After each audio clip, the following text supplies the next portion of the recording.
Gbogbo sáré kakọ̀ lè ní àbùkù kan.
ọmọ àṣírí ẹ̀ ló ń bọ̀. Alùpàdé kálẹ̀ jùlọ lọ.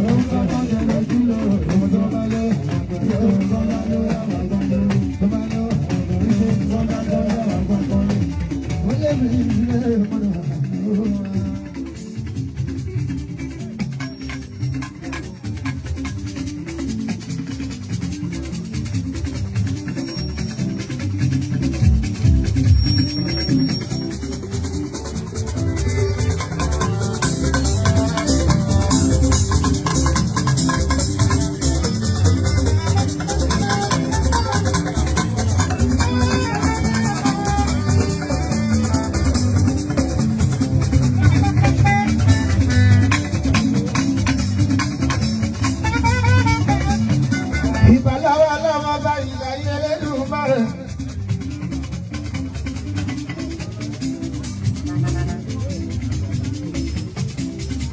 Ọba tó ti dédé sákìrá bọ́ọ̀dì.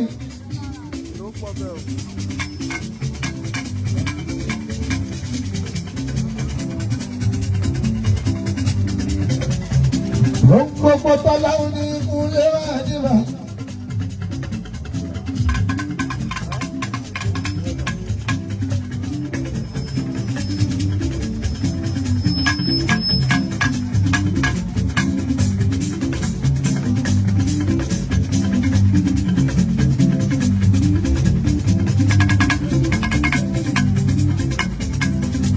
Akọ́dá mojúbà, aṣọ̀dá ẹ̀wọ̀n mojúbà. Ọlọ́run ló ń dákọ́dá. Ọ̀nà ọ̀làṣẹ̀ láyé ilé yọ̀ lọ́mọ́ wá ṣe ìpolówó wá.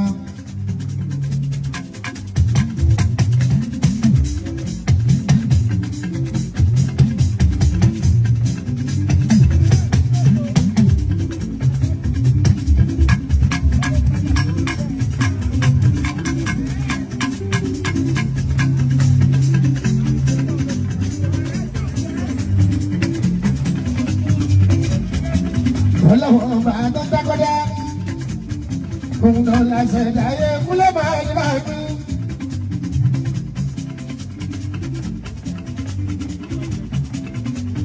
Ìwọ náà lọ sọ̀rọ̀ níwọ̀ yìí àná, ìwọ yìí yẹ̀dá, ìwọ ló sọ̀rọ̀ lọ́wọ́lọ́wọ́ Ọlọ́run ọba ìgbà ni mo ṣe.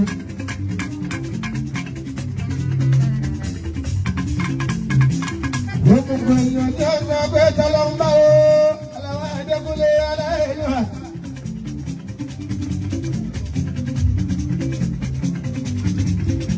Èèyàn tó sọ pọ́lọ́wọ́ ọba ọba sí. Ẹ wo inú wọn dáadáa ó ti kú wọn ò sì sí Adékúnlé.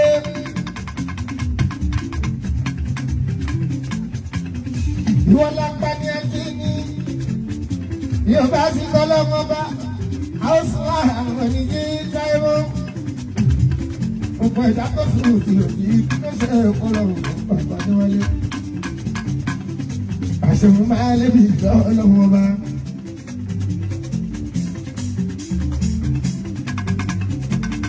Gbogbo ìpàlọ́ fi ń dá ọlọ́wọ́ bá. Ọlọ́run jọ máa fi wá dé ara sí ọ̀dà ìdájọ́. Lẹ́yìn àlàwọ̀ Adékúnlé. Àtàlẹ́sẹ̀ kí máa bọ̀ lókun. Máa bọ̀ lókun ọjà màmá rẹ̀. Lẹ́yìn ọjọ́ Saturday 17th of September 2022. Ọjà òkèèrè máa bọ̀ lókun láwàá yìí.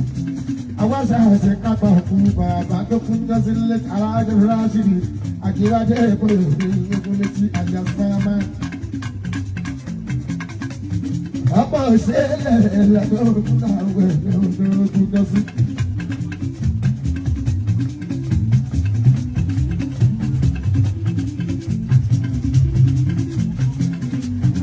Ọmọ òkèrèsé.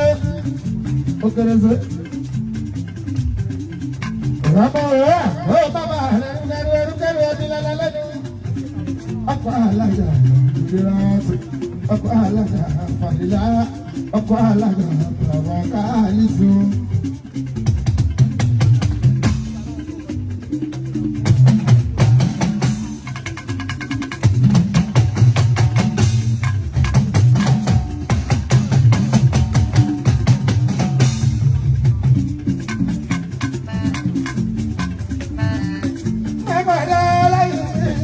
bí ọlọ́run. ọba má padà lẹ́yìn mi.